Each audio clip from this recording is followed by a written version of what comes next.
con la que ustedes programan, pido lo mismo para la mía. Creo que es aquí. A mí no me hace caso. A ver. Bien, la charla es Clean Coder. Soy yo, ese es mi nombre. ¿Se lee? ¿Se lee? Más o menos. Bueno, igual, los voy a colar.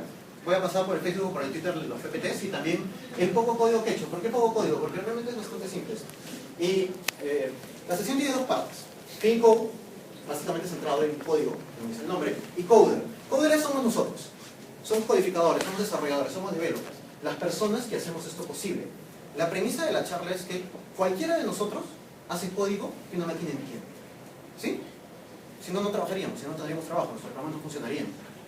Pero no cualquier persona puede hacer código que una persona entiende.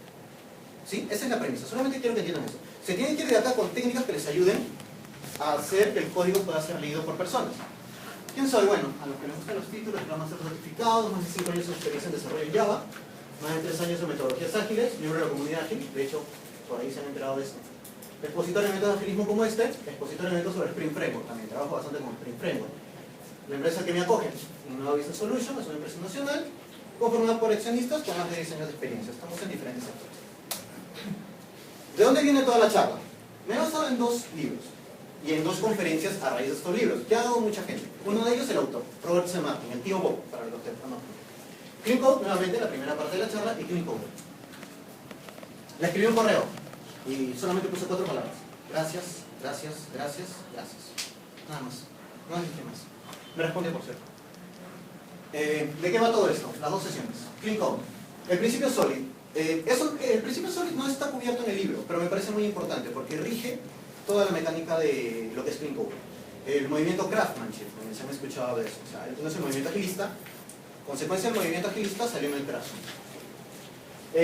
Algunas buenas prácticas, no estoy cubriendo todo el libro, sino lo que me parece que es básico y deberíamos conocer.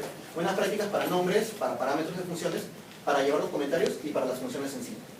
Y la segunda parte, Clean Coder, que habla más de nosotros, lo que es profesionalismo, como decir que sí, como decir que no. Algunos aspectos importantes del codificar, que a todos nos pasa, nos bloqueamos, tenemos la presión encima, incurrimos en malas prácticas. Y la práctica, que no es una parte práctica, sino cómo abordamos la práctica. El principio Solid, como en todos los principios, es un acrónimo. Simple responsabilidad, abierto y cerrado, abierto para la extensión, cerrado para la modificación. El principio de sustitución de Liskov, segregación de interfaces y la inyección de dependencias. Ahora vamos a explicar de qué va esto, que parece chino. Simple responsabilidad. El código debe hacer una cosa, solamente una. Estructuramos en métodos y en funciones que hacen una sola cosa. Piensen en un motor. Un motor se compone de diferentes partes y cada parte tiene una función específica. Por lo tanto, cuando algo se descompone, es simplemente reemplazar la parte rota o defectuosa por otra que haga exactamente lo mismo. No tenemos elementos dentro de un motor que hacen más de una cosa. Esto es lo mismo. Y me dicen, sí, pero ¿qué pasa con los métodos que llevan varias cosas? Ok, es cierto. Una cosa también es encadenar acciones del mismo nivel de abstracción. Tenemos un método donde llamamos a varios, porque define un proceso. Y eso también se permite, siempre y cuando todas las llamadas sean exactamente el mismo nivel de abstracción. Ahora vamos a ver un ejemplo de eso. Pase a la parte de funciones. Eso es un poco de contexto. Abierto para la extensión y cerrado para la modificación. Una pregunta acá, ¿quiénes han leído patrones de software? ¿El libro de preferencia? ¿Cuál? ¿El Canfor? Sí, de la mano de 4. Ok, pues sí, ya, bien, ¿no hay más? 3, 4, 5, somos más de 40. Han leído sobre patrones de software, obviamente, es su herramienta de trabajo día a día, ustedes no reinventan la rueda. Entonces, hay un patrón que se llama estrategia. ¿Qué significa? Defino una interfaz y en función de la implementación, si tengo que cambiar, cambio la implementación. Y al final siempre llamo lo mismo. De eso se trata. Trabajar apuntando a diferentes implementaciones, pero en la capa superior lo que llamo siempre es una interfaz. Digamos que tenemos que ordenar y vamos a escoger diferentes estrategias para ordenar. Algunas con recursividad, otras por búsqueda secuencial. Entonces cambio la implementación de acuerdo a mis necesidades. Performance, tiempo de respuesta, economía de memoria. Para modificar, ¿qué hago? Extiendo una nueva clase. Cojo la clase padre, le extiendo para no modificar la primera. ¿Por qué? Porque es valioso en entornos de producción. Tenemos muchas veces partes que ya están trabajando, que ya están funcionando. Y no convendría modificarlos porque pueden tener resultados inesperados. Se puede romper, se puede caer, llama a la SUNAT, la empresa quiebra. Entonces, extendemos a la clase y la reemplazamos en la sección que necesitamos hacer el cambio. Y lo demás sigue trabajando tal cual funcionaba. El principio de sustitución de Liskov, y yo lo entiendo bien, es un tema sobre herencia o implementaciones. Esto al final va a apuntar a lo que son interfaces. ¿Ok? ¿Qué dice? Yo debo si yo defino un objeto del tipo T, en algún momento heredo y debería poder reemplazarlo por una subclase del tipo S, o un subtipo S. ¿Para qué? Para que mi código no tenga que modificarse en varias partes. Simplemente saco una pieza y pongo la otra, porque tiene el mismo embone, recibe exactamente lo mismo. Segregación de interfaces. Programar orientado a interfaz. ¿Acá todos trabajan con Spring? ¿La mayoría de la gente trabaja con Spring? ¿Spring Framework? ¿No? ¿Nadie? Ok, es un framework. Ok, bien, Spring Framework se construye en función de interfaces. Lo que tú conectas en las diferentes clases son interfaces. ¿Esto qué significa? Que si en algún momento tengo que cambiar una parte del código, lo único que tengo que hacer. No, choteado. Bien, esto significa que si en algún momento tengo que hacer un cambio, primero reduzco el acoplamiento entre las capas de software. ¿Qué suele pasar? La capa controladora llama a la capa de negocio y esta llama a la capa de DAO. ¿Ok? Y llaman, ¿qué pasa si llamo una clase específica? Lo que tendría que hacer sería heredar para cumplir el principio anterior y poder reemplazar sin problemas. Pero ¿qué pasa si no puedo heredar? Si la clase que yo quiero acoplar ya hereda de otra. En el caso de Java y otros lenguajes no permiten herencia doble. Entonces, si trabajo orientado a interfaces es mucho mejor, porque me basta con que el componente que quiero acoplar implemente la interfaz que estaba definida arriba. Reduce el acoplamiento, me permite conectar diferentes componentes de software. Y el intercambio de implementaciones. Solamente cambio un nuevo objeto que implemente la misma interfaz, pero de forma diferente. Esto no es relacionado con el anterior. Inversión de dependencias. Nuevamente lo que he dicho, ¿no? La capa controladora llama a la capa de negocio, pero ¿qué hace? Por más que esté programando interfaces, en algún momento la interfaz tiene que hacer referencia a un objeto que tiene que ser inicializado. Porque este objeto abre una sesión a base de datos. Porque este objeto inicializa con componentes, contadores y demás cosas. Si tengo que hacer un new, ya lo estoy acoplando. Y mi clase padre se vuelve inutilizable. No puede ser utilizable. Porque en la medida que no tenga todo el árbol que tiene debajo, no lo voy a poder utilizar. Si programo con algún motor, algún componente encima que se encargue de inyectar las dependencias, esto va a ser más simple, porque yo nunca hago un new. Eso como entrada. ¿Claro? ¿Os he mareado? ¿Hablo muy rápido? Ok, bien. Buena práctica con nombres. ¿Qué pasa con los nombres? Todos hemos pasado por el tema de niños en su cuarto. Y bueno, seguí usando mi sistema y en general funciona hasta que llegas más o menos a la altura de los 30 y te casas. Lo que pasa cuando te casas, que tu desorden tiene que juntarse con el desorden de otra persona. Sí. ¿Dónde has puesto las medias? ¿Dónde está mi saco? ¿Dónde están las llaves? La clásica, ¿dónde están las llaves? En la mesita, no, y las madres siempre saben dónde está todo. Tienen superpoderes, ¿vale? Bueno, pero entonces, ¿qué es mejor? Es mejor definir un estándar, definir casillas, cajones, correctamente definidos, con nombres perfectamente claros, dónde colocar las cosas. Si el cajón o el clavito dice llaves, ahí están las llaves. Si el cajón dice medias, ahí están las medias. Entonces, nombres claros, nombres que revelen intención, ¿qué es lo que hace? Relación entre tamaño de ambiente y scope. ¿Acá alguien que haya trabajado con DOS? ¿Muy antiguo? ¿Sí? ¿Cuál es la longitud de los archivos en DOS? 8.3. 8 caracteres para el nombre, 3 caracteres para la extensión, ¿verdad?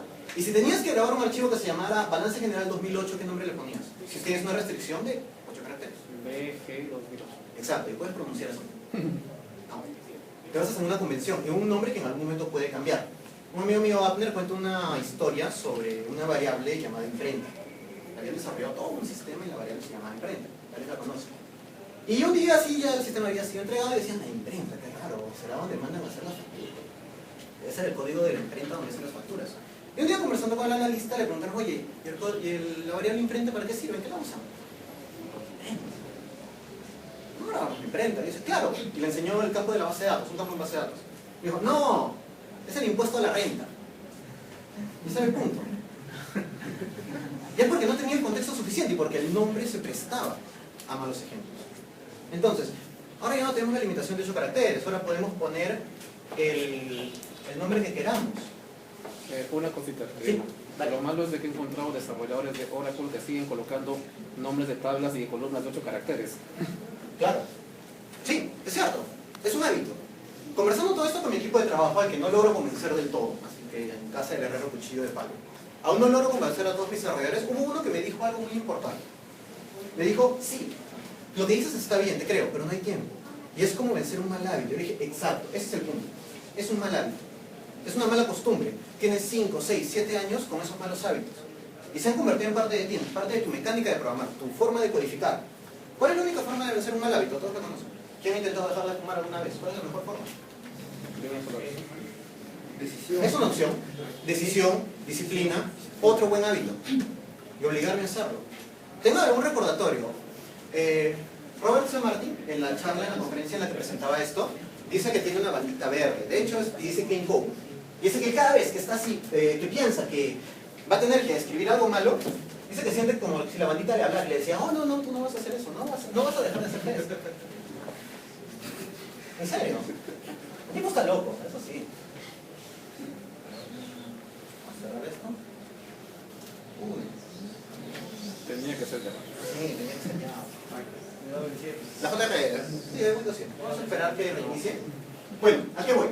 Los nombres públicos generalmente van orientados a interfaces, a APIs de programación. Tienen que ser cortos y claros. Abrir un archivo, cuando abres un archivo pones open. Abrir, claro, es perfecto. Cuando tienes un método interno, un método privado, más aún, nadie lo va a llamar, nadie lo va a usar. Y creo que todos estamos de acuerdo en que un método privado debería ser una cosa muy específica. ¿Verdad? ¿Sí? Sí, ok.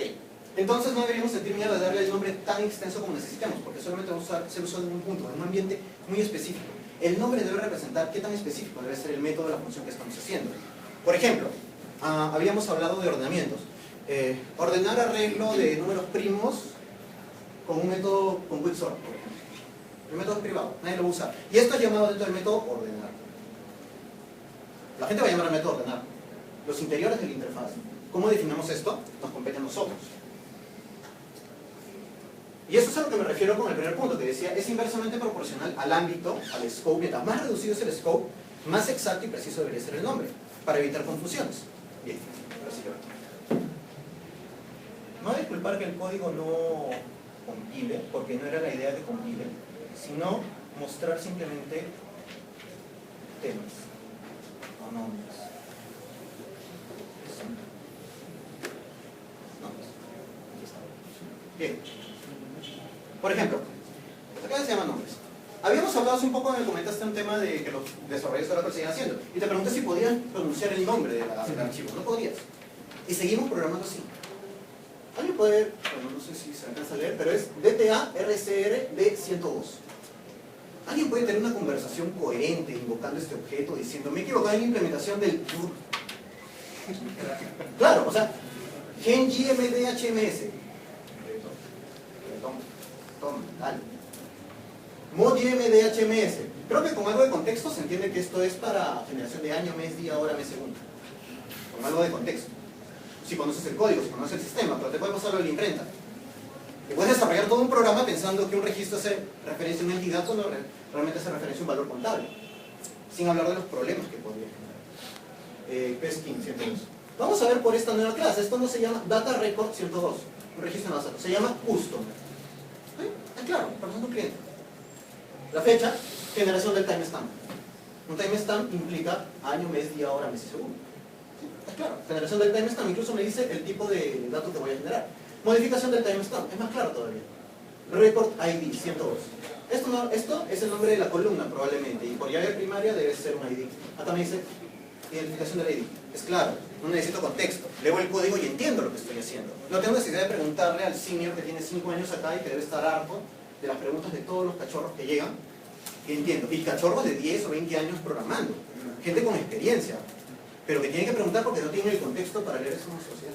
No lo cambian. ¿Por qué creen que no lo cambian? A mí me dijeron, es el estándar. ¿Eco? Y encima, creo que está documentado que hay que hacerlo así porque tenía una regla de codificación. En el caso de las columnas de 8. Ahí hablamos de otro tema, que es cuándo el estándar debe ser cambiado. Cambiar un estándar es todo un tema, ¿no? Es un proyecto por sí mismo. Porque tienes que cambiar forma de pensar, tienes que cambiar el código legado. Tienes que garantizar que el estado y la experiencia y la productividad de tus desarrolladores, en el nuevo estándar, es por lo menos tan buena como en el antiguo. Entonces es todo un tema, pero no es imposible. Porque el estándar debería estar supeditado a las necesidades del negocio. Y si tu negocio necesita que tus desarrolladores no pasen 3 días leyendo código, sin poder hacer nada, leyendo código solamente para saber de qué se trata, hay un problema. ¿Sí? El clásico es este me encanta. Int de y comentan tiempo en días. ¿Se han topado con eso alguna vez? Una variable de un atributo, una sola letra, y que en la declaración está comentada con lo que hace. Y te encuentras por todo el código o lo más divertido, de 1, de 2, de 3, de 4, de 5. Cuando tienes variables temporales, de tem, de temporal. ¿Alguien se ha sentido aludido? Ok. No lo hagan. Atentan contra su propia herramienta, atentan contra su propio código. ¿Por qué? ¿Por qué les digo esto? Voy a ver si les puedo mostrar. Esto me ayuda. Por ejemplo, ¿qué pasa con las clases? Todos tenemos IDEs ahora, todos usamos Eclipse, Visual Studio, NetBeans, el que quieran, ¿ok? Y llaman las clases, por ejemplo, a veces le ponemos un contexto. Yo cometí un error en el proyecto que hice, lo asumo, me da culpa. Todas las implementaciones que usaban Hibernate, un framework de Java, empiezan con Hibernate. A la fecha tenemos como 200 clases que usan Hibernate. ¿Qué idea? ¿Y dentro de un paquete Hibernate? Y dentro de un paquete Hibernate. No, bueno, sí, implementation. ¿Y qué pasa? ¿Tienen idea de lo jodido? Que es encontrar el nombre de una clase sin tener que tipear Hibernate. Tipeas Hibernate y autocompletar te saca una lista de 200. Y te empieza a lentejear todo el equipo porque está parseando los 200 que debe mostrarte. Nada más, no añadan contexto que no es necesario. La gente cuando ya conoce el código, cuando lo lee, lo va a interpretar. En todo caso, póngalo como sufijo, al final. Si es necesario poner una regla de negocio, póngalo al final. El Hibernate, al final. Así van a saber si es Hibernate, si es Civati, si es JDBC. Pero empiecen siempre con algo. ¿Sí? La misma clase con la I, puede ser. También, de hecho. Pero no trabajen contra sus propias herramientas. El autocompletar debería ayudarlos. No debería hacerles más lenta la búsqueda de clases. Eso es a lo que me refiero con contexto innecesario. ¿Sí? Parámetros. Todos hemos pasado parámetros en variables. ¿Cuánto es la cantidad óptima de parámetros que se le debe pasar a un método? 0. Exacto, 0. ¿Por qué? Si yo digo, yo camino, yo estoy caminando. Yo le digo, por favor, camina hacia aquí. Te he pasado un parámetro, te he pasado el punto de destino. ¿Entienden? Es un nivel de abstracción. No hay problema en usar 0,1, realmente no hay mucho problema. Porque los seres humanos somos buenos manejando un dato de información, un bit de información. Pasamos un parámetro. Ordena, pasamos un arreglo. Ok, el arreglo tiene que ser ordenado. Pero sería mejor si el arreglo fuera un objeto y tuviera el método ordena. Creo que para todos es claro que el objeto es el que se está ordenando a sí mismo. No irrumpimos en debería ordenarse, como debería ser. Empezamos con 0. 1 es permisible, acá. No podemos, necesitamos una referencia, necesitamos asignar un valor, un set, por ejemplo. Todo perfectamente válido que recibe un valor, y es perfectamente natural. Después vienen 2. Cuando son 2 variables ya es problemático, especialmente cuando las dos son del mismo tipo. Salvo que hablemos de convenciones, ¿no? Por ejemplo, el producto cartesiano es XY. X, Y, nadie tiene dudas con eso. Pero ¿qué pasa si estás pasando un método 2 cadenas? ¿En qué orden va una? ¿Cuál va primero? ¿Cuál va después? Mi atributo se llama primer atributo, mi atributo se llama segundo atributo. Y me mata el código porque no sé qué hace adentro. No tiene un nombre con sentido más que para llamarlo. ¿Cuántos de ustedes les ha pasado que se han pasado 3 horas devariando solo para encontrar que el problema era parámetros invertidos? ¿Sí? Creo que era así. Toqué carne, ¿no? Creo que a todos nos ha pasado. A mí también. Entonces, a veces se evalúa la necesidad de pasar un objeto. Después siguen 3. 3 ya es problemático. Primero porque tenemos el tema del orden. Y porque tenemos 2 a la 3, 8. 8 formas diferentes de ordenar parámetros, sobre todo si el tipo es el mismo. No es tan claro qué debe hacer, porque nos podemos confundir y podemos obviar uno, podemos cerrar un tipo. Existen muy pocas razones para usar 3 parámetros. Y ninguna es buena, créanme, ninguna es buena. 4 a más, evalúen ya la necesidad de crear un objeto para eso, para que sea claro, y el objeto tenga nombres con sentido. ¿En serio? ¿Sí? Claro, o sea, evalúen esa posibilidad. Más de 4, ya consideren que el método está recibiendo demasiada información para hacer una sola cosa. Y lo más probable es que sea, por ejemplo, estar haciendo parámetro 1, parámetro 2, parámetro 3, parámetro 4, dentro de lo que tiene set, asigna nada más.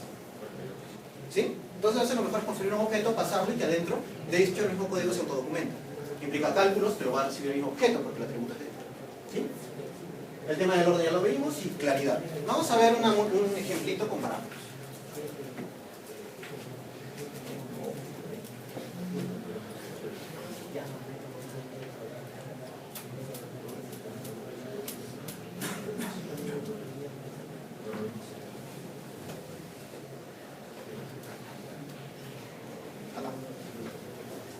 No sé si se ve leer ahí. ¿Pueden ver más o menos cuántos parámetros recibe? Código para el login, código para la clave, nombres claros. Hay gente que todavía le pone el STR, yo no se lo suelo poner. El código, este código es legado que yo he refactorizado, está así. Ahora está así, antes se lo voy a mostrar cómo estaba antes. Un integer para un irresult, que Dios sabe qué es, y un LDAT faststack bint, CTX. Para propósitos de la demo he dejado los nombres tal cual estaban. Entonces, tiene 4 parámetros. Uno es un parámetro de conexión, usuario y password. Esto, por ejemplo, se podría poner en un solo objeto, y creo que nadie tendría dudas en identificar el objeto como un login. El formulario de un login. O con el objeto usuario. ¿Okay? Nadie tendría problemas en... Reducimos y lo convertimos en 3.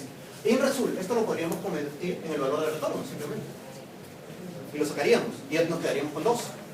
Más aún, podríamos todo esto meterlo en un solo objeto que... Si leen el código, es que define un usuario, define un password, intenta conectarse y resuelve la conexión. Creo que lo podríamos meter en un objeto de conexión y nos sacaríamos todos los atributos. Y sería una llamada al método y conecta, nada más. O pasando el usuario y la clave. Nada más. ¿Qué sería? El objeto usuario. ¿No se entiende? Sí se puede. Solamente meterle cariño. El código importa. No, no se ríen, es en serio. Quieran su código. Es su trabajo. De acá a un mes, de acá a 3 meses, ustedes lo van a tener que ver. Y probablemente van a encontrar... Creo que sigo con comentarios. Sí, sigo con comentarios. Entonces, entra perfectamente esto. Hace mucho tiempo yo trabajé en una empresa que, bueno, tengo que decir el nombre porque es muy cómico. Se llamaba Skynet. ¿Ok? Sí, creo que todo tiene la referencia a Terminator, ¿no? La supercomputadora que creaba los Terminators y demás. Ok. Entonces, yo tenía una costumbre muy mala, era muy mala. Firmaba todo mi código como John Connor. Sí, autor John Connor. Yo he escrito el código de John Connor. ¿Saben? Bueno, volviendo al tema. Les presento una de mis vergüenzas. El código. ¿Pueden leer el código si no lo leo? Estimado futuro yo. Yo lo escribí. Sé que este método es demasiado grande, difícil de leer y que probablemente cuando lo tengas que mantener, nadie recordará lo que hacía. Pero no tuvimos tiempo de hacerlo mejor. Así que desde ahora, en verdad, lo siento mucho. Y está así, en producción. El olor, No, eso me recuerda a lo que una vez leí por ahí en un código de la documentación de Ruby. Ajá. O Ruby, que decía, cuando escribí esto, solo lo sabíamos Dios y yo. Claro. Ahora solo lo sabe Dios. Exacto. Bien. Este comentario puede parecer cómico, pero está mal. ¿Por qué está mal? ¿Por qué comentamos código?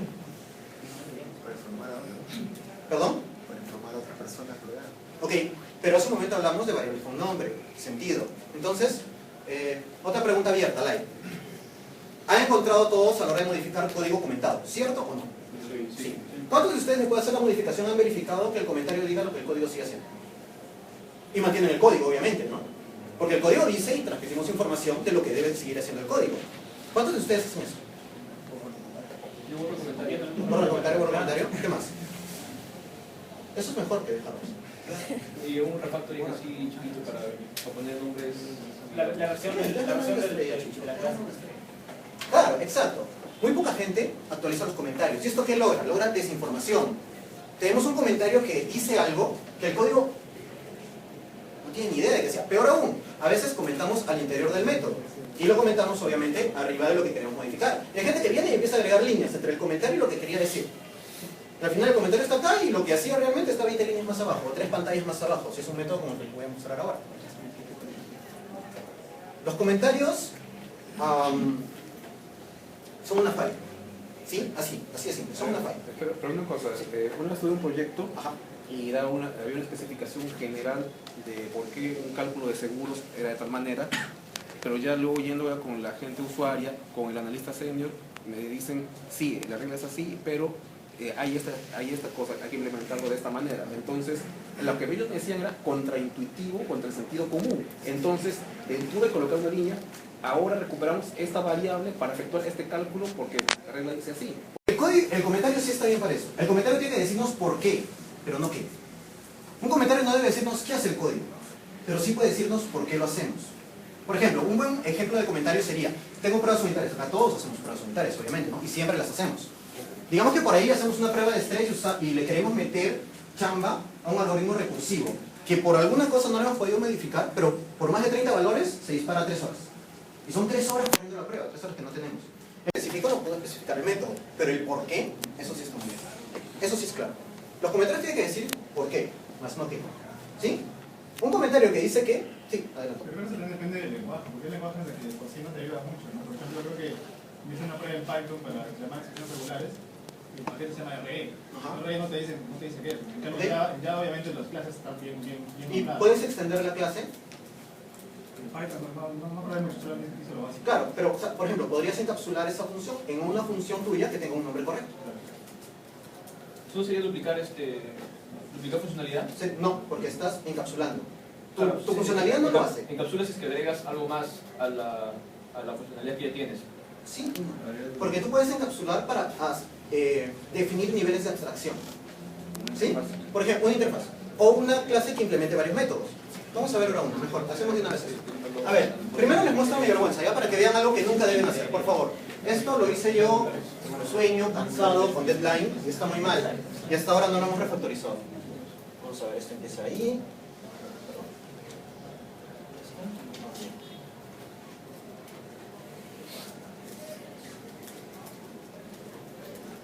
Empieza ahí. Continúa. Mi parte favorita. Definición de variables que voy a usar en todo el método. Sigue. Tiene curvas. Muy bonita. Tiene valles. Me ubico acá geográficamente.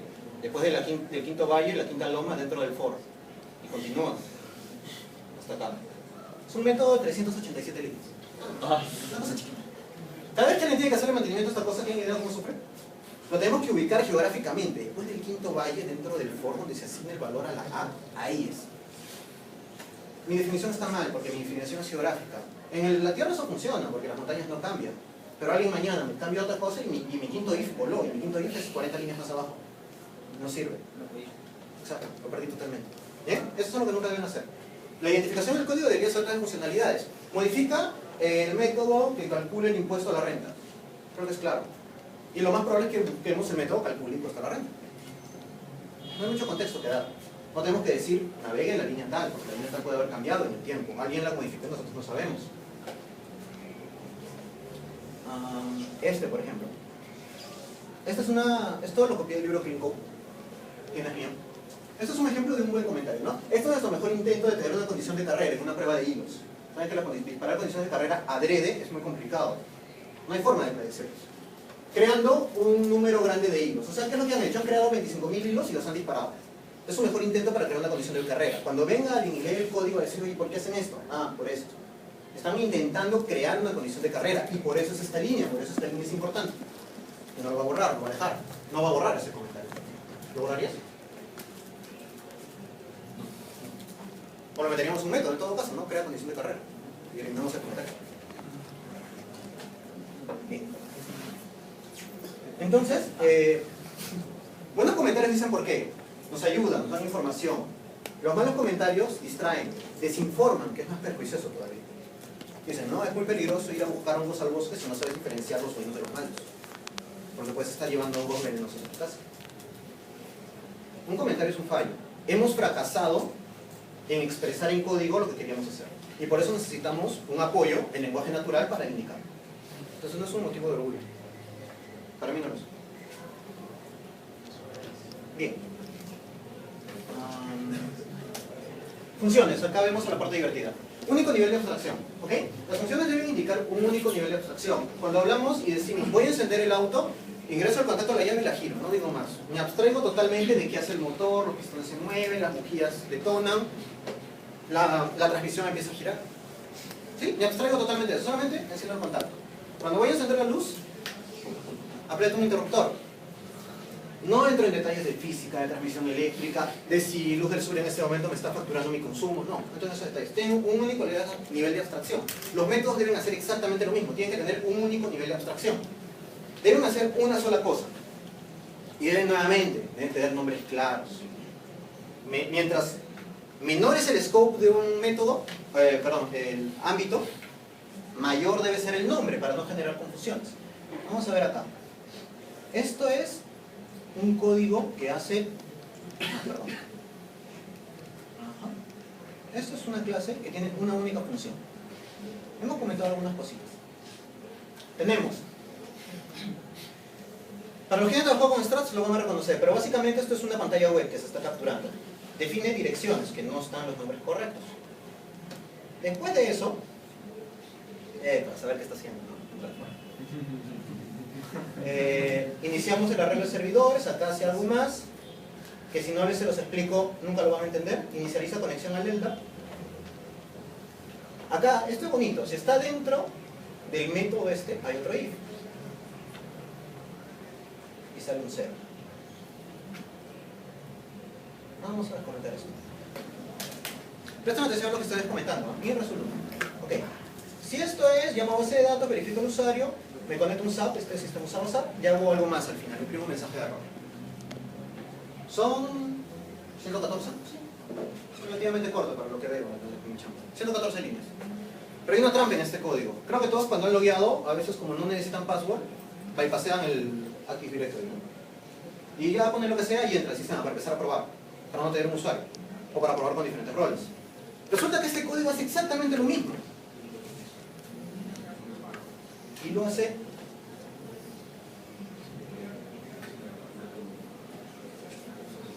en este punto. Yo les pregunto, si no hubieran leído todo el código, ¿tendrían idea que la variable inResult1 representa usuario autenticado en el Active Directory?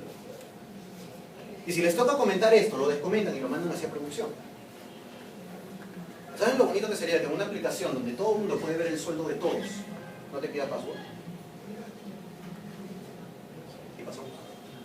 No diré dónde para proteger a los culpables. Pero sí, pasó. Y me tomó 20 minutos de leer el código y encontrar el error. Ahora vamos a ver. Tenemos, este es el caso de una función que está haciendo tres cosas y a diferentes niveles de abstracción. Conecta al LDAP, se trae de la base de datos, conecta, salva y trae variables y procesa los mensajes de error. Hace 4 cosas. Y las hace con todo el detalle, ¿no? Acá tenemos, creo que pasar aquí, acá tenemos el código de conexión, procesa el DAO, va haciendo más cositas. Es confuso. O sea, si tenemos que modificar algo, tenemos que pasarnos leyendo todo el código para ver dónde se modifica. Y peor aún, cuando se refactoriza, se tiene que tener mucho cuidado porque da pie a trampas. Esta función, usuario autorizado DB, ya tiene un nombre más claro. ¿Ok? Nos dice si un usuario está autorizado en la base de datos. Creo que es claro por eso, ¿no? Usuario autorizado DB, database, por eso. ¿Ok? Entonces, vamos a ver. Y devuelve un entero, que así lo mantuve porque así estaba el código. ¿Ok? Porque devuelve varios códigos. Entonces, nosotros podríamos empezar o pensar de que el código, dependiendo del código entero, te dice si está autenticado o no está autenticado. Y nada más. Pero hay una pequeña trampa, acechando, esperando, como un tiburón. Ok, quiero una validación en alguna otra parte del código para ver si un usuario X está autorizado en la base de datos. Entonces, hago uso de mi función, usuario autorizado en DB, y lo hago. Estas dos líneas de acá, pequeñitas, simples e inofensivas, lo que hacen es cargar la sesión de la aplicación con el usuario que le he pasado.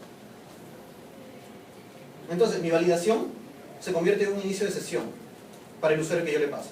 Yo soy el usuario Chávez y paso y quiero validar si, no sé, pues F. Oyola está autorizado para la aplicación y paso F. Oyola. Y oh, maravilla, acabo de iniciar sesión con F. Oyola y F. Oyola es el gerente general de la empresa. ¿Sí? Una función que hace más de una cosa, tiene el nombre correcto, un nombre desinformativo porque hace más de una cosa, y yo, como no quiero entrar a los detalles de cada método que llamo, la llamo simplemente y cometo un error. Y yo paso 4 horas devagueando dónde miércoles se asigna la sesión, y cuando encuentres un método inocente. Un método que hace más de una cosa, por eso también son muy peligrosos. Porque el nombre no necesariamente indica todo lo que hace el método. ¿Sí? ¿Parece interesante? ¿Aburrido? ¿Está bien? ¿Mucho calor? ¿Sí? Ok. Este es el código refactorizado. Toma aproximadamente de 20 minutos a 1 hora poder hacer esto. Vamos a ver el... No, bien. Una función, un propósito se llama esta clase. Vamos a ver. Arranca, consigue, saca usuario y password. ¿Qué hace? Carga servidores LDAP. Simple, claro, lo único que hace. Se va, lee los IPs y los carga. Nada más. A continuación de eso, ¿qué hace? Bueno, mantuve esto por propósitos de la demo. Y en resumen, autentico usuario. Se va a ir al LDAP y me va a decir si el usuario y el password son los correctos. Nada más. Vamos a ver, es más, vamos a ver el método.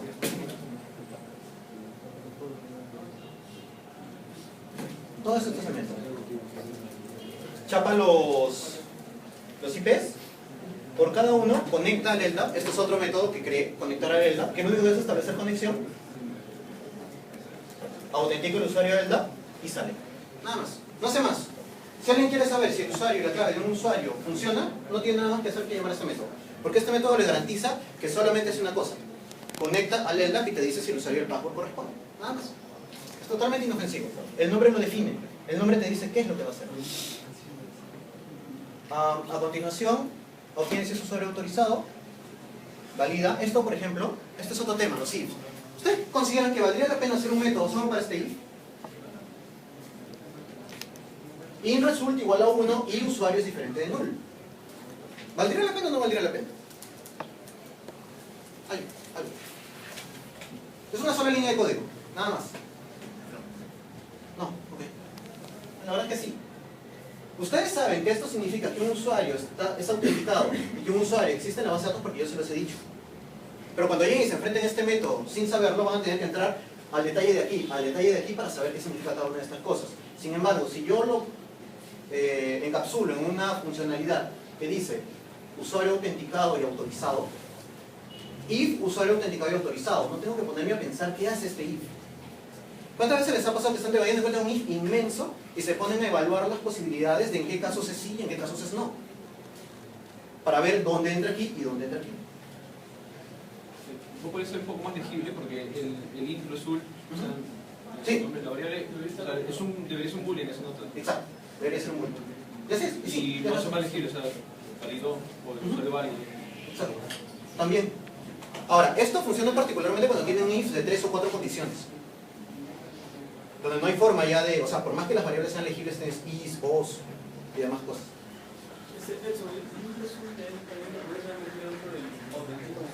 Sí, es el valor de retorno del auténtico usuario realmente sin resuelto. El sin resuelto representa un código de error. No he encontrado todavía cómo sacarlo. Sí, dentro del auténtico usuario está. Porque captura el código de error del LDAP. Si es -1 es una cosa, si es 0 es otra cosa, si es 1 es otra cosa. No he encontrado todavía cómo sacarlo. Después, carga el usuario en sesión. Esto sí dice exactamente qué hace. Carga el usuario en sesión. Es más, ese método tiene solamente 2 líneas. Tiene solamente 2 líneas. Las 2 líneas peligrosas que van a estar al otro lado están aquí. Perfectamente afuera. Perfectamente seguras y aisladas. Nadie las va a llamar si no son necesarias. Bueno, ese es el punto. Algo que había olvidado sobre parámetros. Jamás, nunca, por amor de Dios, pasen un booleano como parámetro. Y eso va de la mano con esto. ¿Por qué? Porque les acabo de decir que un método debe hacer una sola cosa y debe hacerla bien. Y una sola cosa.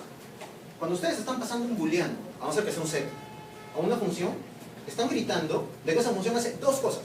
Una cosa cuando el booleano es verdadero y otra cosa cuando el booleano es falso. ¿Sí? Claro, ok. Como decía el tío Bob, solamente hay una cosa peor que pasar un booleano. Pasar 2 booleanos. O me las 4, o sea. Quedan 5 minutos ya. Ok. Sí. Bueno, vamos a ver ya, en estos 5 minutos ya vamos a poner esto un poco más relajado. Clean Coder. Esa es la parte de código, que creo que era por lo que la mayoría de la gente venía, ¿no? Prácticas de código, cómo hacer las cosas mejor. No pienso que esto sea la verdad absoluta, pero pienso que les puede servir algo, lo que quieran tomar de acá. ¿Sí? La parte de Clean de Coder es sobre nosotros. ¿Cómo nos comportamos de acuerdo a nuestra carrera? Profesionalismo. Primera regla, no dañar. ¿Cuántas veces cambiamos un código, modificamos una implementación sin estar seguros de si estamos dejando el sistema estable o si el sistema sigue haciendo lo que estaba haciendo? ¿Sí? Y tomar responsabilidad. ¿Qué significa tomar responsabilidad? Significa que si yo he hecho algo, debo asumir la responsabilidad de lo que hice. Por lo tanto, debo sentir miedo de si algo se cae. O debo asegurarme de que se corren pruebas. Debo asegurarme de que el sistema sigue estable. Debo asegurarme de que el código está correctamente autodocumentado, con nombres y variables. Decir que sí. ¿Cuántas veces nos han dicho, oye, ¿está para tal día? Y decimos, sí. Y no está. Decir que sí es tomar un compromiso. Es decir que sí va a estar. Están dando su palabra, están dando su nombre. Están dando la responsabilidad de que va a estar cada vez que dicen que sí. Eso es lo único que quiero decir sobre decir que sí. Significa compromiso, significa asumirlo. No significa que digan que sí siempre. sino que cuando digan que sí es porque sí. Y porque ya lo evaluaron, porque han tomado responsabilidad de lo que están haciendo. Y lo han evaluado. Decir que no. Hay roles antagonistas en todos lados. Los gerentes quieren las cosas para ayer. Nosotros queremos más tiempo. Nosotros queremos calidad en el código. Ellos quieren menos presupuesto. Son roles antagonistas y es bueno, porque cada uno tiene su trabajo. Ellos les preocupa el presupuesto y el cumplimiento. A nosotros nos preocupa la calidad de lo que estamos haciendo. Y tengan mucho en cuenta el impacto de decir que no y cuándo decir que no, sobre todo cuando los riesgos son muy altos. Si decir que no implica que un proyecto, si decir que sí, sin que sea así, implica que un proyecto se va a cancelar o que se va a perder dinero, siéntanse en toda la libertad de decir que no. Involucrando con pruebas suficientes. Obviamente, no digo que no porque me parece. Llevo un estimado, llevo un Gantt, llevo una estimación, llevo mis razones de por qué digo que no y las presento. Es mi responsabilidad. ¿Recuerdan el Challenger? ¿El transbordador que explotó? Ok. Todos los ingenieros presentaron memos, se declararon en protesta, no quisieron, protestaron internamente, usaron todos los canales adecuados para decir, no, el Challenger no sale porque va a explotar. Y los gerentes presionaron para que salga. Y todos sabemos lo que pasó. ¿No? Una de las tragedias más grandes. Codificando. La zona. ¿Cuántas veces hemos estado así? Ya, nadie me diga nada. Como Stevie Wonder, ya ni miro el teclado. ¡Ah! Lo digo con pila. Bien. ¿Ok? Es bueno y es malo. Es bueno porque pensamos que estamos en una curva de alta productividad. Estamos sacando todo, estamos inspirados, estamos en subidón. Pero ¿qué pasa? Muchas veces, por avanzar y estar tan entusiasmados, dejamos ir pequeños detalles. Es como si tuviéramos visión de túnel y no vemos alrededor. Dejamos de prestar atención a pequeños detalles que sí lo haríamos si no estuviéramos en la zona. Si estuviéramos haciendo un desarrollo metódico y formal, un poco más ordenado. No digo que esté mal, pero tampoco es bueno abusar de la zona. De hecho, a veces es perjudicial si uno se apasiona demasiado. Gestión de mana. Todos han jugado juegos de rol, creo, ¿no? Los magos tienen mana, tienen puntos de magia. Ok, los desarrolladores somos iguales. Nosotros tenemos nuestro mana, y nuestro mana es nuestra capacidad de concentración para resolver una tarea, un código. Y esto se gasta durante el día. Llegamos a las 6 de la tarde exhaustos, no podemos ver ni una línea más, porque la vamos a ver mal, porque vamos a obviar cosas, porque vamos a obviar condiciones límite, condiciones de carrera, errores triviales que al día siguiente, cuando vengamos porque se caiga, los sacamos en 2 minutos. Entonces, usen adecuadamente su gestión de mano. Muchas veces la gente se queja de que los tratan como si fueran niños de 9 años en el trabajo, pero es porque en el trabajo a veces nos portamos así. Obviamos nuestra responsabilidad. Todos, me incluyo. Yo también.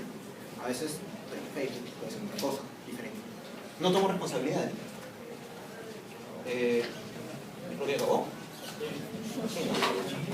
Ok, gracias a todos.